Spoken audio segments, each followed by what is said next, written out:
Hi friends, आज चलिए हम लोग आज देखेंगे कि समतल दर्पण द्वारा कैसा प्रतिबिंब बनता है।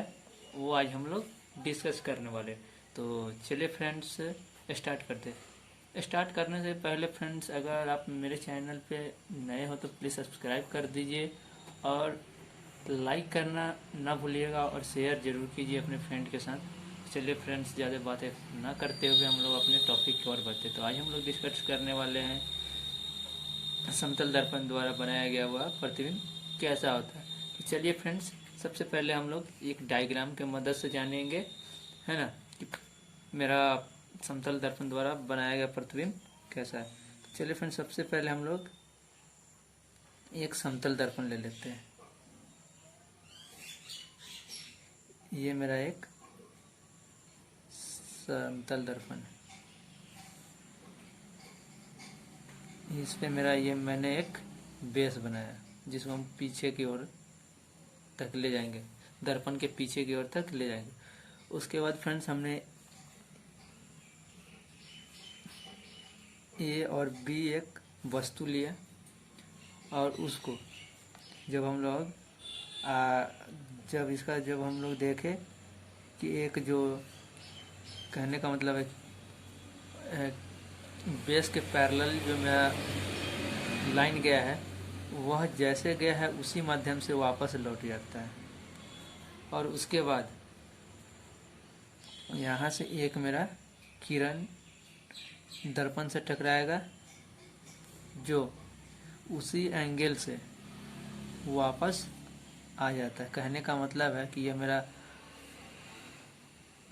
आपतन कोण है और ये मेरा परावर्तन कोण है। आपतन कोण को हम लोग आई से डिनोट करते हैं और परावर्तन कोण को हम लोग आर से डिनोट करते हैं। ये आप लोग को जब हम लोग बता रहे थे कि प्रकाश के परावर्तन क्या होते हैं, उसमें हमने आपको बताया था। तो देखिए फ्रेंड्स, जब हम लोग ये रेखा को आगे की ओर ले गए तो यहाँ पे हम लोगों का ये जो है प्रतिबिंब मिला। कहने का मतलब बी ए डैश और बी डैश हम लोग का प्रतिबिंब मिला। तो इसी से हम लोग ये पॉइंट पहला लिख सकते हैं कि हम लोग का जो समतल दर्पण द्वारा बनाया गया प्रतिबिंब होता है वो आभासी होता है और सीधा होता है।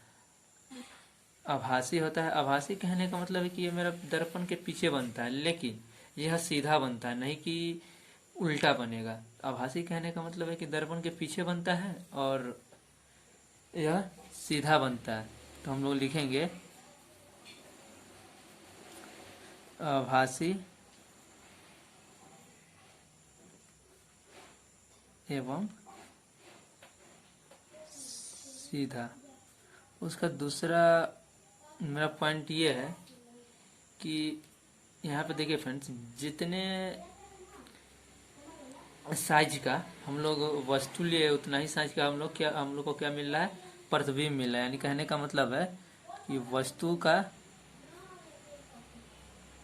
आकार एवं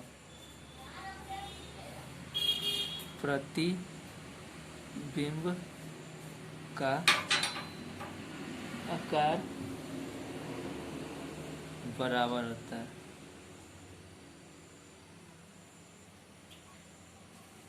और उसके बाद हम लोग का आता है कि प्रतिबिंब जो है ना, कि जो प्रतिबिंब की स्थिति होती है वो पार्श्व होती है। पार्श्व कहने का मतलब है कि फ्रेंड्स, आप लोग ऐसा समझिए कि जब आप दर्पण के सामने, यानी कि जब आप आईना देखते हैं, है ना, या दर्पण देखते हैं, तो आप लोग देखते हैं, तो कहने का मतलब है कि आप लोग अगर राइट काइंड पकड़िएगा तो आपको लेफ्ट दर्पण में दिखेगा। वही कहने का मतलब है यहाँ पर। तो हम लोग लिख सकते हैं कि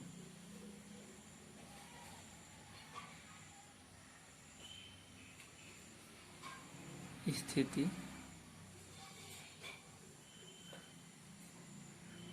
पार्श्व होती है। और एक फ्रेंड्स, ये भी बात आप लोग जान लीजिए कि समतल दर्पण के सामने हम लोग जितने दूरी पे, यानी कहने का मतलब ये मेरा यू है जो कि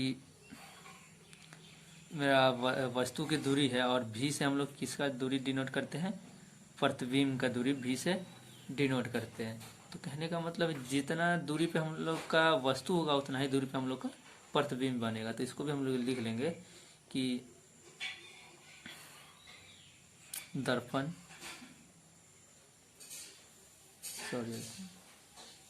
दर्पण से वस्तु की दूरी है ना, दर्पण से प्रतिबिंब की दूरी के बराबर होता है।